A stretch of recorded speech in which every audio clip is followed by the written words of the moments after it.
vai se transformando numa forma, vamos dizer assim, de sofrimento mais e mais captada pelas pessoas. Aí veio a crise de pânico. Então, a coisa mais interessante nessa conversa, pelo menos assim, do ponto de vista da psicanálise, é como os nossos sintomas eles se transformam e eles se criam a partir da forma como a gente fala deles. Isso é bem difícil de aceitar, porque a forma como você fala disso aqui não vai mudar o que é isso aqui. Verdade. Você pode achar que é verde, você pode achar que é veneno, mas isso aqui é isso aqui. O sofrimento, os sintomas psicopatológicos, eles são uma substância que muda conforme a gente reconhece ela ou não, conforme a gente nomeia ela ou não, conforme a gente narra ela ou não. E isso torna a coisa simultaneamente assim, algo que está aí desde sempre, melancolia desde os gregos, e algo que vai variando conforme os nossos discursos, as nossas formas de nomeação e as coisas que a gente define para uma determinada sociedade que estão ali fora. É o maníaco depressivo que vira o bipolar. Por exemplo, os maníacos desapareceram.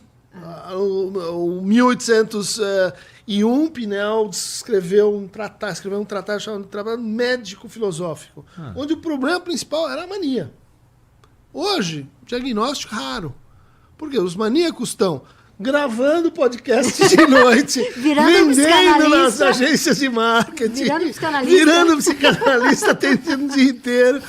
Opa, tá tranquilo, queremos mais maníacos. Qual é a definição de maníaco? Aí, justamente, é uma definição que vai mudando conforme o tempo, né? Mas, em tese, é aquela pessoa que acelera, né? E ela acelera principalmente em torno de uma coisa, uma ideia. Né? Daí a ideia de que eram monomaníacos. Entendi. Monomaníaco por jogo, monomaníaco por bebida, monomaníaco por política, monomaníaco por carrinhos, né? Ou seja, a pessoa se fecha num determinado objeto e isso cria uma mania. Especialmente estudadas eram as manias furiosas. O cara tem mania de matar os outros. Porra! Mas aí é psicótico, né? Não necessariamente. Tava cheio de maníacos que eles chamavam, né, de furiosos por ocasião da Revolução Francesa. Entendi. Por isso que a gente associa nos filmes. Ele acha que é Napoleão, porque os caras, cada um achava que era Napoleão e cada um achava que era o sargento, o coronel, enfim, que estava sendo atacado. Tá, e uma parada que é pra gente descobrir o mais rápido possível, né? Se o cara tem mania de matar os outros.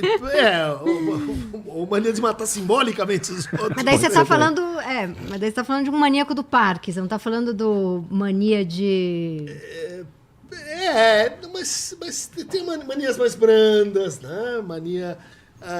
Tem pinturas lindas sobre isso. Se o pessoal faz a etnografia, né? O Daumier, o Géricault, que ia nos manicômios e pintava assim, a louca do arrependimento, o louco do invejoso.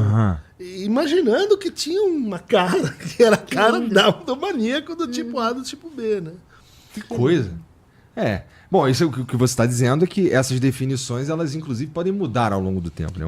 Elas não só mudam, como muda a coisa. Né? Então, tem formas, né? Tem diagnósticos que você nunca mais vai ver, como o diagnóstico dos saltadores do Maine. Que era uma região entre Canadá e Estados Unidos, onde tinha muitos lenhadores. E um dia vem uma companhia e põe regra na coisa, agora vou ter que cortar desse jeito e tal. E daí surge a síndrome dos saltadores do Maine, que é quando eles levavam um susto, eles começavam a pular. E ninguém nunca entendeu por que exatamente isso acontecia. Foi diagnosticado, teve uma epidemia e, sumiu. Que coisa!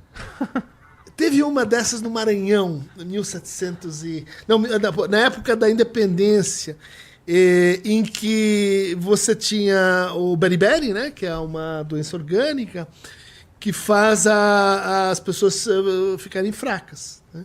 Daí os portugueses foram lá, curaram todo mundo de beriberi e depois de um tempo apareceu uma população de pessoas com sintomas de beriberi sem beriberi. Tipo assim, um contágio, né?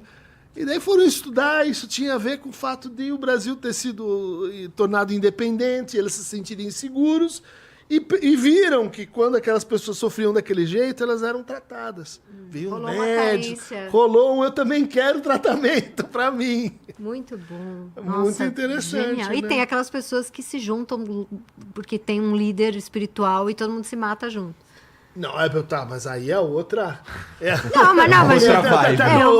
Mas enfim, a gente tá pensando aqui Total, num monte total. de louco acreditando numa coisa Nesse caso, fantasiosa. você tá falando de um cara que ele consegue ficar doente pela força da vontade de ficar doente. Exatamente, e ele não tá fingindo, assim, Aham. fazendo um teatro, como se fosse Ele um teatro acredita. Ele involuntário, queria né? tanto ficar doente que ele parece que tá Ele doente. queria um carinho. Não, no fundo, ele já estava sofrendo, mas o sofrimento dele não tinha expressão social, não valia, não era reconhecido pelo outro. Como dar nome, né? A hora que ele percebe que aquilo ali evoca algo no outro, seja piedade, seja tratamento, seja reconhecimento, ele usa isso para articular esse sofrimento. Por exemplo, até 1987, você tinha pouquíssimos casos de anorexia em Hong Kong.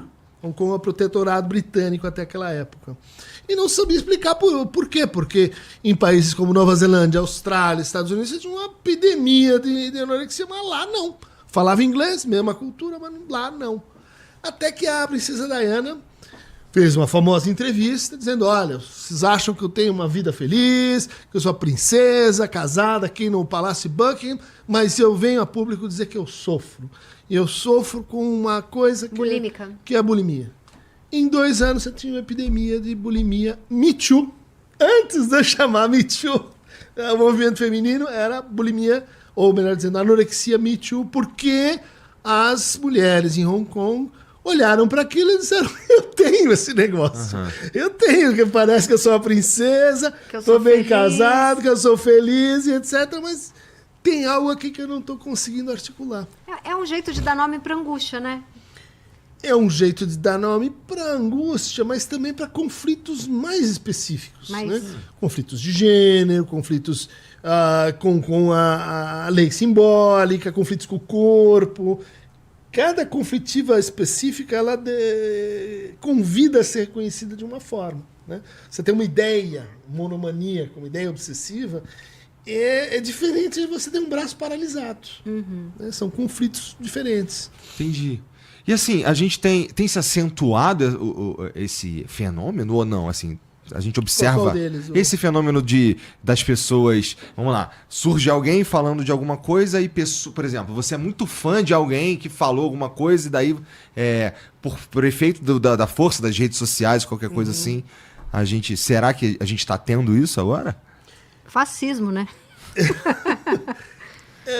Eu acho que sim, mas aí a gente tem que ter cuidado para não assim patologizar. Essa é uma questão Gostei. Mais ampla, né? Mas, por exemplo, já ouviu falar em furries? Já. Pessoas que acham que são animais. Tem ou os que se Therians também. que mimetizam, começam a fazer transformações corporais na linha de se mimetizarem como animais. Você diz assim, obviamente aqui tem um sofrimento. É um sofrimento de inadequação assim. Agora, a resposta para me tornar um animal, ela vai depender de que tem alguém dizendo e oferecendo essa narrativa em algum lugar. Verdade. Ou o sujeito é muito criativo e ele é a referência para que os outros façam isso. O ser humano é complicado. Desde que a gente vai falar de coisas, né? Não é nem explicar como funciona, é mais a gente ficar pensando o que a gente está fazendo. A gente chega à conclusão que, cara, a gente é complicado. Tem umas ideias muito loucas e tenta resolver os nossos conflitos das formas mais criativas. E tem nomes que às vezes surgem, por exemplo, surgiu Love Bombing. Eu não sei o que é. No dia que eu li Love Bombing, eu falei, eu sofri isso minha vida inteira, eu Love Bombing, sou eu. Love Bombing é sei lá, aparece um cara e você é tudo na vida dele, ele vai morrer sem você, aí ele desaparece. Ou seja, ele te bomba de amor, né? Então tem esses fenômenos, e americano é muito bom para criar, né, esses nomes. E de repente vira... Agora, eu e minhas amigas, apesar da idade, né, não somos jovenzinhas, mas... E mesmo os termos... Eu coloquei essa roupa ridícula e você ainda não se inscreveu, deu like e comentou? Que palhaçada!